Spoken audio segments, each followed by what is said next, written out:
நாட்டில் தமிழ் மொழி, கலாச்சாரம் மற்றும் இந்திய சமூகத்தின் படைப்புத் திறனை மேம்படுத்துவதற்கான தொடர்ச்சியான ஆதரவின் ஒரு பகுதியாக மலேசிய தமிழ் எழுத்தாளர் சங்கத்திற்கு 20,000 ரிங்கிட் ஒதுக்கப்பட்டுள்ளது. மின்னல் FM வானொலியுடன் இணைந்து மலேசிய தமிழ் எழுத்தாளர் சங்கம் 2வது முறையாக ஏற்பாடு செய்த 2025 சிறுகதை போட்டியில் தேர்ந்தெடுக்கப்பட்ட 20 கதைகளை 2000 புத்தகங்களாக அச்சிட இந்த ஒதுக்கீடு முழுமையாக பயன்படுத்தப்படும் என தொடர்பு துணை அமைச்சர் தியோனி சிங் தெரிவித்தார். இந்த சிறுகதை புத்தகம் நாடு முழுவதும் உள்ள அனைத்து தமிழ் பள்ளிகளுக்கும் விநியோகிக்கப்படும்.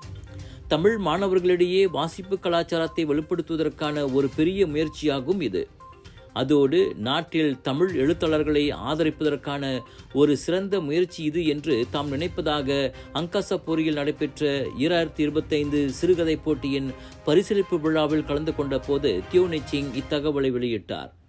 முன்னதாக 20,000 ரிங்கிட் தொகைக்கான காசோலையை மலேசிய தமிழ் எழுத்தாளர் சங்க தலைவர் திரு மோகனன் பெருமாள் துணை அமைச்சரிடமிருந்து பெற்றுக்கொண்டார்.